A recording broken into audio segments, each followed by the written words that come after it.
ना हम मैं डरता हूँ ना मैं झुक ना हम मैं डरता हूँ ना मैं झुकता हूँ। बिल्कुल। तो अशरफ सिंह जी भी पुष्पा की तरह है, ये झुकते नहीं है लेकिन झुका देते हैं। तो भाई हम एडमिशन फीस नहीं ले रहे हैं, सरकार ने मना किया है एडमिशन फीस, भाई साहब एडमिशन फीस नहीं ले रहे हो, लेकिन एनुअल चार्जेस जो है वो शायद एडमिशन फीस की जगह यानी कि शक्ल में बदल चुके हैं। हाथी के दांत खाने के कुछ और दिखाने के कुछ और। तो क्या लगता है कि ये वो दांत जो है इन्हें बदल दिए हैं बस? एक्चुअल में ये एनुअल चार्जेस ही हैं जिसको एनुअल फीस के नाम पे लिया जा रहा है। तो इस पे भी हम कोशिश करेंगे कि ये रुक जाए, क्योंकि जब हुक्मरान नहीं सुनेंगे तो लास्ट में हमारे पास एक ही है, सड़कों पे भले ही हम हार जाए लेकिन कोर्ट में नहीं हारते, लेकिन कोर्ट में नहीं हारते, लेकिन कोर्ट में नहीं हारते। अशरफ जी, जिस तरह से बात की आपने कि जो फीस स्ट्रक्चर है वो स्कूल के बोर्ड पे होना चाहिए, नोटिस बोर्ड पे, कि बिल्कुल। ये फीस है हमारी, हाँ, हमें तो नहीं लगता कि किसी स्कूल ने लगाया स्कूल होगा। का नहीं, मतलब जो अप्रूव्ड है फीस फिक्सेशन कमेटी से, स्कूल अपना बना के ला दे वो। हर वर्ष देखते हैं कि ये मामला मार्च अप्रैल में निकल के बाहर आता है और कई स्कूलों को फाइन भी होता है। कैसा नहीं लगता कि फाइन उन्हीं को होता है जिनके साथ सेटिंग नहीं होती है, जो जिनके साथ सेटिंग होती है वो फिर बेचारे अपना काम कर रहे हैं। सेटिंग जो है ना, सेटिंग, उस सेटिंग को तोड़ना पड़ेगा। अगर सेटिंग नहीं टूटेगी तो आपकी सेटिंग हो जाएगी बटुए की, बटुए की, बटुए की। भाई साहब एनसीईआरटी की बुक के अंदर भी वही कंटेंट है, थर्ड की सिलेबस वही है, वही कंटेंट उसके अंदर प्रिंट हुआ है। और वो जो 30-40 रुपए की किताब है ना एनसीईआरटी की, उसमें भी वही कंटेंट है। और जो प्राइवेट पब्लिकेशन हाउस की, ये प्राइवेट स्कूल वाले कहते हैं उस दुकान से ये वाली लो, वो 700 की किताब होगी, दोनों के अंदर मटेरियल सेम है। शिक्षा का जो एक बिजनेस किया जा रहा है, तो ये स्कूल वाले कहते हैं जी हम इससे पूरा नहीं कर सकते, घाटा हो गया। यार school is not a profit making organization. If you are here to run the profit, make the profit, then leave it, this is not a cup of tea for you. अगर आपने शिक्षा का व्यापार करना है भाई साहब, और बड़े धंधे हैं वो करिए, लोगों को मत लूटिए। फिर सत्य कहेंगे, सत्य लिखेंगे, सत्य चलेंगे। जनता परेशान और प्राइवेट स्कूल में मेहरबान। जी हाँ, और कहीं ना कहीं अब सुनने में ये आ रहा है कि प्राइवेट स्कूल की फीस जो है वो लोगों की निकाल रही है जान। जम्मू में देखा हमने प्रोटेस्ट हो रहे हैं, लेकिन खासकर अगर बात करें तो हर एक पेरेंट्स जो है वो इस समय परेशान है प्राइवेट स्कूलों की फीस से। हम किसी को निशाना नहीं लगा रहे, लेकिन बात यह है कि अगर बात देखें तो फीसों के नाम पर जो माल लोगों से वसूला जा रहा है उसको लेकर कहीं ना कहीं पेरेंट्स परेशान भी है, लेकिन सामने आने से थोड़े से डरते भी हैं। हमारे साथ अशरफ सिंह जी हैं, ये आए दिन लोगों की भलाई के लिए विभिन्न विभिन्न प्रकार के मुद्दे लेके आते हैं, लेकिन हर वर्ष आते हैं। लेकिन इस बार फिर इन्होंने आज हमें जो सुनने में आया कि एजुकेशन के जो सीईओ मैडम है उनसे मुलाकात की है, और जो एजुकेशन की मिनिस्टर हैं, जो हमारे मंत्री जी हैं मैडम जी, उनसे ही मुलाकात की है। आखिरकार मुलाकात का क्या हल निकला है, क्या कारण था, और किन मुद्दों पे ये मुलाकात हुई है, क्या बाकी लोगों को कोई राहत मिलेगी? अशरफ जी, पहले तो स्वागत है स्टेट समाचार में, आज पहली बार हम आपसे रूबरू हो रहे हैं। बहुत बहुत धन्यवाद आपका अरुण जी। जी सर, क्या कहेंगे आज किस तरह की आपकी मुलाकात हुई है? ये देखिए, हमारे पास दो ही ऑप्शन होती हैं, जी। जो ऊपर बैठा है जनता की आवाज़ वहाँ तक पहुँचाई जाए, जी। क्योंकि मैं ना पावर में हूँ ना कहीं पे। बस ये है कि एक ही पावर है मेरे पास, बोलने की और लिखने की। तो वो मैं भरपूर जितना हो पाता है मैं उसका इस्तेमाल करता हूँ, और लोगों को फ़ायदा मिलता भी है। पर कहीं ना कहीं बात आती है कि एक्सेप्टेंस सोसाइटी में किसी चीज़ की, जब उस चीज़ को हम एक बार एक्सेप्ट कर लेते हैं ना, तो अगर मेरे पास वो चीज़ है देने की कैपेसिटी, मैंने उसको एक्सेप्ट कर लिया, मैं तो दे दूंगा, लेकिन नुकसान किसी और का हो जाता है। तो यही मसला है फीस फिक्सेशन। फीस का जो मसला है एक्चुअल में क्या है, एक फीस फिक्सेशन कमेटी बनी 2014 में जम्मू कश्मीर के अंदर, Jammu and Kashmir fees fixation and regulation committee. उसके जो चेयरपर्सन है वो रिटायर्ड जज हैं हाई कोर्ट के, और 3-3 साल के बाद वो अपॉइंट होते हैं, चेंज होते रहते हैं। उनका काम ये था कि जो प्राइवेट स्कूल्स को थोड़ा सा कंट्रोल में लाना, कि इनकी जो फीस है, बात समझने की है कि ये जो फीस है, ये फीस फिक्सेशन कमेटी जो है वो डिसाइड करेगी कि कौन सा स्कूल किस क्लास की कितनी फीस लेगा। ठीक है, तो इसके लिए स्कूल्स को उनके पास अप्लाई करना था अपना बनाया हुआ फीस स्ट्रक्चर लेके, कि ये मेरे ये स्कूल है, मैं ये फीस लेना चाहता हूँ बच्चों से। और उसके पास क्या क्या फैसिलिटीज उस स्कूल के अंदर है, इंफ्रास्ट्रक्चर के अकॉर्डिंग क्या वो फीस ज़्यादा है या बराबर है, वो डिसाइड करेगी फीस फिक्सेशन कमेटी। अब बात फीस फिक्सेशन कमेटी बन गई, सब कुछ हो गया, लेकिन उसके पास अप्लाई नहीं किया किसी ने अप्रूवल करने के लिए। बात ये आ गई जो एक्ट, फिर उसके बाद उसमें अमेंडमेंट्स होती रही टाइम टू टाइम। 2022 में फिर क्योंकि बात ये होती थी कि वो वहाँ से आर्डर निकालते थे जम्मू से या श्रीनगर से, ऑर्डर का कागजों में रह जाता था, इम्प्लीमेंट नहीं होता था, दिक्कत आती थी कि स्टाफ की कमी थी, जो भी आप समझ लो।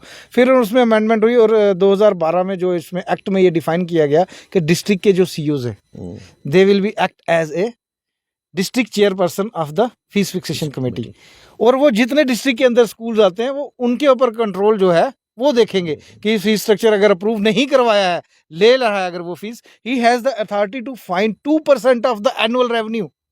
स्कूल का जितना रेवेन्यू एक साल में आता है उसका 2% फर्स्ट टाइम में वो फाइन कर सकते हैं उसको, उसके बाद 5%, उसके बाद 15%। रिपीटेडली वायलेशन होती है अगर।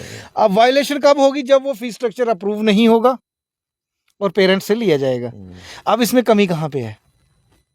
बार बार ये गवर्नमेंट के फीस फिक्सेशन कमेटी की तरफ से नोटिफिकेशन आता है कि आप अपने स्कूल के पास जाइए और उनसे पूछिए कि आपका जो अप्रूव्ड फीस स्ट्रक्चर है वो बताएं हमें, और वही फीस आप पेरेंट्स वहाँ पे दीजिए।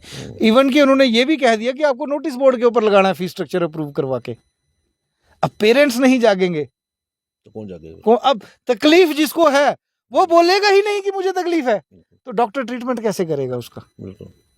अब यहाँ पे बड़े सारे स्कूल्स हैं जिनके उन्होंने फीस स्ट्रक्चर 2022-21 में अप्रूव करवाया था 3 साल के लिए, 24-25 तक का सेशन का उनका था, 25-26 का अभी तक उन्होंने एक्सटेंड नहीं किया है। अब वो फीस जितनी उनकी 2024-25 की थी उससे ज़्यादा वो नहीं ले सकते हैं। अब वो लोगों को ये भी नहीं पता है कि 24-25 के सेशन में उनका कितना था, तो वो बढ़ा रहे हैं या कम कर रहे हैं कोई पता नहीं है। अब मैं कहता हूँ कि एक जो मेरी रिस्पॉन्सिबिलिटी थी as a citizen towards the society, मैंने अपना काम किया। मैं जहाँ तक पहुँच पाता था, एजुकेशन मिनिस्टर से ऊपर कोई है नहीं है JNK में, मैं वहाँ भी गया और लास्ट में इम्प्लीमेंट जो करना है डिस्ट्रिक्ट चेयरपर्सन ने करना है। हमने उनसे नोटिफिकेशन भी निकलवा दिया, आज नोटिस इशू हो चुका है और एक कमेटी भी बन गई है डिस्ट्रिक्ट लेवल पे जो ये वेरीफाई करेगी कि क्या नोटिस बोर्ड्स के ऊपर फीस स्ट्रक्चर लगा है या नहीं लगा है। अगर अब देखिए स्कूल डिस्ट्रिक्ट के अंदर प्राइवेट स्कूल मुझे लगता है 150 से ज़्यादा होंगे। अब 5 बंदों की कमेटी हर स्कूल तक नहीं पहुंच पाती है, प्रैक्टिकली इट्स नॉट पॉसिबल, वो शक्तिमान तो है नहीं। लेकिन जो बच्चे पढ़ रहे हैं जिन जिन के, उनका भी तो कोई रिस्पॉन्सिबिलिटी बनती है। मेरी जेब कट गई, मेरी जेब कट गई, मैं तो चिल्ला रहा हूँ जेब कट गई, लेकिन जो काट रहा है मैं उसको पूछ रहा हूँ कि तुझे इख्तियार है काटने का कि नहीं है, वो तो मैं ही पूछूंगा ना उसको जाके। अगर वो बिना मतलब के बिना पावर के काट रहा है तो फिर जिसके जो कंप्लेन उसकी कौन करेगा? अब जिसका बच्चा पढ़ रहा है बिना फीस फिक्सेशन कमेटी के अप्रूवल के, बड़े सारे यहाँ बड़े बड़े स्कूल है, KC गुरुकुल है, इंडिया किड्स है, वो पेरेंट्स फीसें दे रहे हैं वहां जाके। अब मैं उस स्कूल में जाके बोलूंगा कि आप बिना अप्रूवल के फीस ले रहे हो, वो बोलेंगे आपका बच्चा पढ़ रहा है भाई साहब यहाँ पे, मेरा तो नहीं पढ़ रहा, मैं किस कैपेसिटी में उनके पास जाके करूं? अब जिनके बच्चे पढ़ रहे हैं या तो उनके पास पैसे बहुत ज़्यादा हैं, वो चुपचाप जाके दे आते हैं। और फ़र्क क्या पता क्या पड़ता है? एक शिक्षा जो थी ना, एक यही एक ऐसी चीज़ थी सोसाइटी में जो आदमी को बराबर का हक दिलाती थी, चाहे वो किसी भी ज़ात धर्म बिरादरी किसी से भी करता है। अगर वो एजुकेटेड है तो 2 एजुकेटेड आदमी किसी भी धर्म के होंगे, किसी भी ज़ात के होंगे, वो बराबर बैठते थे, उनको पावर जो थी, ताकत वो शिक्षा देती थी। आज शिक्षा ही बराबर ही नहीं रही है। जब शिक्षा बराबर नहीं रही तो आदमी की वो ताकत कहाँ से बराबर रहेगी? अमीर का बच्चा 4500 की नर्सरी की किताबें खरीद रहा है और गरीब का बच्चा 230 की खरीद रहा है, तो शिक्षा बराबर कैसे हुई? तो ये जिम्मेदारी हमारी सरकारों की है, हमारे जो ऑफिसर्स हैं डिपार्टमेंट के अंदर, उनकी जिम्मेदारी है ये सुनिश्चित करना कि एटलीस्ट शिक्षा के साथ भेदभाव ना हो, क्योंकि ये हमारा संविधान हमें कहता है कि जो हमारी शिक्षा है वो बराबर होनी चाहिए, सबकी बराबर शिक्षा होनी चाहिए, लेकिन हो नहीं रही है। ये इसका जो व्यवसायीकरण किया जा रहा है, शिक्षा का जो एक बिजनेस किया जा रहा है, तो ये स्कूल वाले कहते हैं जी हम इससे पूरा नहीं कर सकते, घाटा हो गया। यार school is not a profit making organization. If you are here to run the profit, make the profit, then leave it, this is not a cup of tea for you. अगर आपने शिक्षा का व्यापार करना है भाई साहब, और बड़े धंधे हैं वो करिए, लोगों को मत लूटिए। फिर अगर आपका उस फीस स्ट्रक्चर में गुजारा नहीं हो रहा है, आप ज्यादा लेना चाहते हैं, यार छोड़ो ना ये धंधा, फिर रहने दो इनको। क्यों इन लोगों को लूट रहे हो फिर बैठ के? आपने ये अपना मुनाफा कमाने के लिए अगर स्कूल खोला है तो भाई साहब बंद कर दीजिए, मत लोगों को परेशान कीजिए। आप बड़े बड़े सपने दिखाते हो लोगों को, आपके बच्चे को ये करेंगे, आपके बच्चे को ऐसा तैयार करेंगे, वैसा तैयार करेंगे, वो ऐसे लगता है कि वो शुरू से ही कोई साइंटिस्ट बन जाएगा। भाई साहब NCERT की बुक के अंदर भी वही कंटेंट है, 3rd की सिलेबस वही है, वही कंटेंट उसके अंदर प्रिंट हुआ है, और वो जो 30-40 रुपए की किताब है ना NCERT की, उसमें भी वही कंटेंट है। और जो प्राइवेट पब्लिकेशन हाउस की, ये प्राइवेट स्कूल वाले कहते हैं उस दुकान से ये वाली लो, वो 700 की किताब होगी, दोनों के अंदर मटेरियल सेम है। रेट क्या है कि वो एक्चुअल कॉस्ट उस बुक की भी 30 रुपए है, लेकिन वो कहाँ से चलती है और कहाँ तक जाते हैं और हिस्सा वो कहाँ तक जाता है। ये जो बड़े बड़े लीडर्स एमएलए एमपी बनते हैं, ये तो इसी माफिया से पैसे ले लेके चंदा लेके बनते होंगे। नहीं तो क्यों, अगर एक हुक्मरान अगर ऊपर मजबूत है ना, तो किसी की औकात नहीं है नीचे जाके उसके साथ इस तरह का करने का, धंधा चलाने की, शिक्षा के नाम पे। लेकिन ये जो हो रहा है हम इसको छोड़ेंगे नहीं।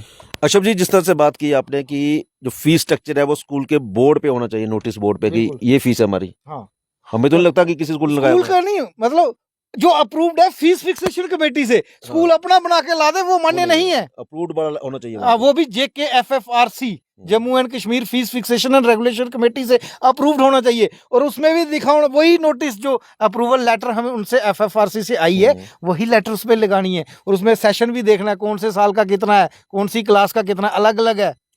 कईयों का तो खत्म हो चुका है 24-25 में, अप्रूवल करवाया नहीं है, नई एडमिशन लेना शुरू हो गए, धंधा चलेगा इनका। लेकिन तकलीफ जिसको है, जब वो बोलना नहीं चाहता है तो हम कैसे लोगों को करेंगे। उन्होंने पग दसेंगे जब मैं गुआंढियां थे अपने वाले राउंड चुप कीते थे, सारे तकलीफ सारे ही हैं। दिली भगत तो है। बिल्कुल क्लियर कट है। वो सीओ साहब को कहता है कि CBSE स्कूल हमारे अंडर में नहीं आते। फिर मैंने उनको DPS Srinagar, Delhi public school Srinagar का फीस फिक्सेशन कमेटी का अप्रूव्ड दिखाया, स्ट्रक्चर जो उन्होंने अप्रूव करवाया। अगर वहां वाला करवा रहा है, यहाँ वाला क्यों नहीं करवाएगा। और कई स्कूलों को फाइन भी होता है। क्या ऐसा नहीं लगता कि फाइन उन्हीं को होता है जिनके साथ सेटिंग नहीं होती है? जो जिनके साथ सेटिंग होती है वो फिर बेचारे अपना काम कर रहे हैं। नहीं, सेटिंग सबकी होती है। हाँ। फाइन उसको होता है जिसके पेरेंट्स जहां से जाके बोल देते हैं। अच्छा। सेटिंग आपको बचा नहीं सकती है, तब तक ही बचा रही है जब तक कोई बोल नहीं रहा है।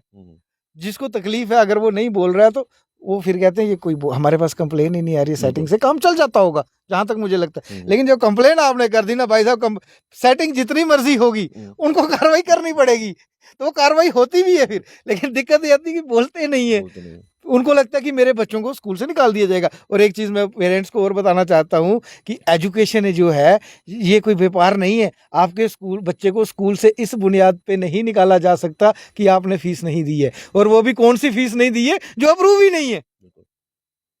जो फीस स्ट्रक्चर अप्रूव नहीं हुआ है तो वो ले ही नहीं सकते। अगर नहीं ले सकते आप मत दीजिए, 6 महीने में करवाएंगे, जब अप्रूव करवाएंगे तो दे देंगे। आप बोलिए उनको कि जब आपका अप्रूवल आएगा, जितना आएगा हम सारा देंगे, लेकिन जब तक अप्रूवल नहीं आएगा हम नहीं देंगे। और आपके बच्चों को ये नहीं निकाल सकते स्कूल से, इनके साथ पुश्तों को भुगतना पड़ेगा। अच्छा जी, बात करें तो बुक्स का भी मामला है। हमने देखा कि कुछ लोग कहते हैं कि हमारे स्कूल से ही बुक्स मिल रही हैं आपको, कुछ कहते हैं कि फलानी दुकान में जाओ, एक सिलेक्टेड शॉप्स रखी हुई हैं। लेकिन अगर हम उसी शॉप पे अगर हम ऑफ सीजन जाते हैं तो अगर कोई 40 रुपए की नोटबुक होगी ना, तो वो हमें 30 रुपए की मिल जाती है, 35 की मिल जाती है, 40 वाली, या हो सके 20 की मिल जाए। लेकिन अगर स्कूल से भी कुछ लोग देते हैं, वो 40 का प्रिंट रेट बराबर 40 की लगाते हैं। तो ये भी एक घपला चल रहा है, इसके बारे में क्या कहेंगे आप? सबसे पहली चीज़, कोई भी school uniform notebook book school से नहीं दे सकता। बिल्कुल, ये टोटली बैन। यूनिफॉर्म के लिए भी शॉप रखी है हाँ, इन्होंने। क्यों रखी है जी।